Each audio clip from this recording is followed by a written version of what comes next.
the homecoming of Lallybroch. This is a time where Jamie is going to confront demons from his past. So much happened to Jenny and to Jamie, and things that weren't processed with each other festered for 4 years. Because of this delay, there is a lot of pride. There is a lot of anger. Jamie and Claire next have time at the table where Ian and Jenny are talking about the new dynamics of the home.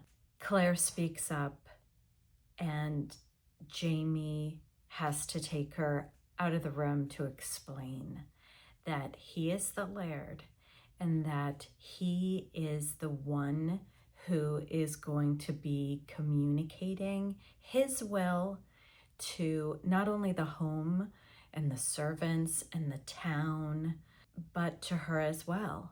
And that there is a place for their conversations, which is behind closed doors. He says, my town, my home, my people. It really hits that this world, our lives, our homes, our jobs, all of these things are blessings from God.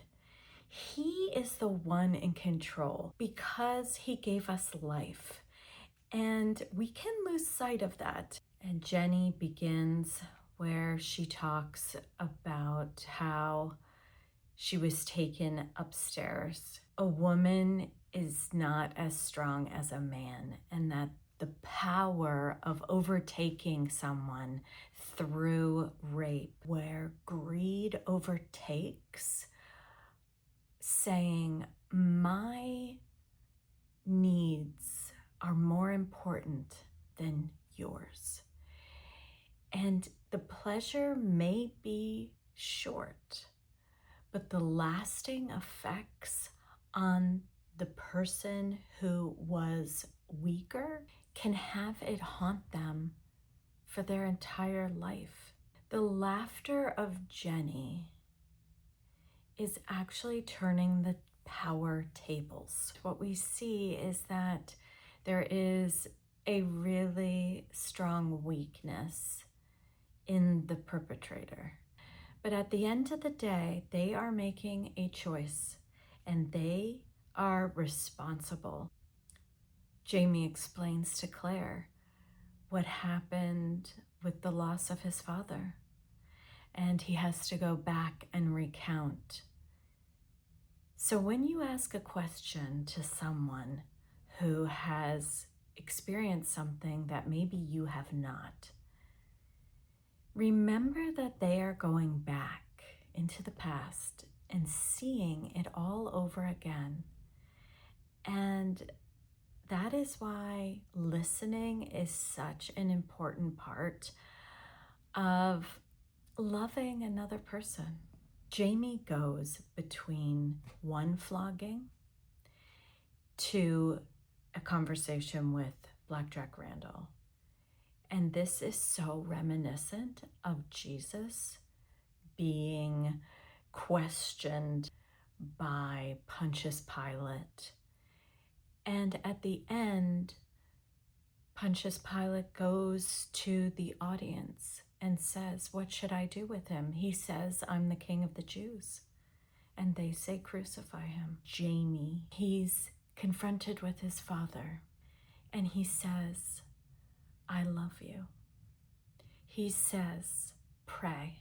This is like the time that Jesus was in the garden prior to going to the cross the evening before, praying. He understood that God the Father had told him that he could not take this cup away from him. And he had to do God's will for a purpose, a very big and holy purpose. Blackjack Randall confronts Jamie and says, this can all go away if you let my pleasure be paramount. Jamie acknowledges that this is real evil, that he had to put himself through even more personal suffering in order to overcome evil. And you can see the people that watch this horrible act of the ripping of the flesh off of his back, hanging so similarly like Jesus on the cross with his arms extended, and his Father passes out. On the cross, the Father looked away, and this is when Jesus says, "Why do you forsake me?" And this is really when he takes on the evil. And his Father can almost not watch. Jamie is angry at Jenny because she doesn't see that he was fighting for her and he was doing something for her best life, her safety, her ability to love. And he can't understand why she doesn't see it. Jenny has a totally different perspective, which is, I lost my father. I don't have the safety. I don't have the protection. I don't have the love that he gave. We also wrestle with God. We wrestle with him.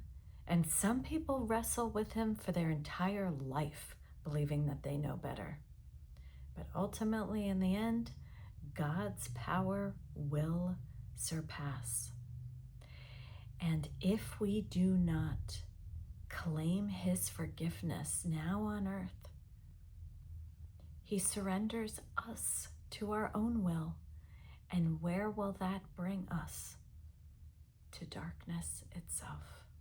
We have the choice to submit to the Lord and his authority.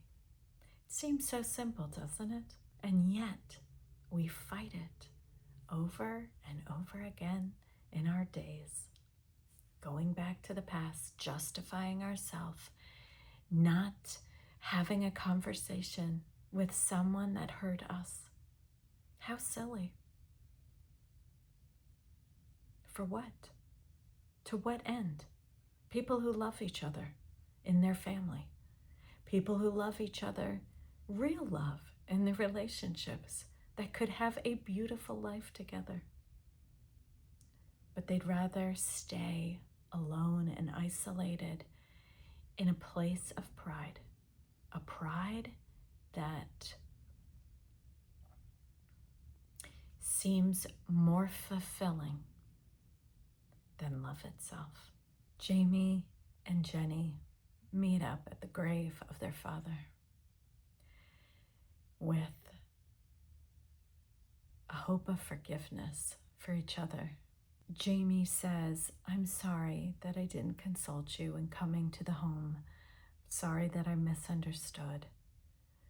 And Jenny breaks down really because she says, "When you were at the mill and I saw the scars on your back, I didn't understand. You did this for me." And Jamie says that he loves her. He did it because he loves her. And she says, "Do you not think that I don't love you too?" This is us and God. This is that intimate place at the grave.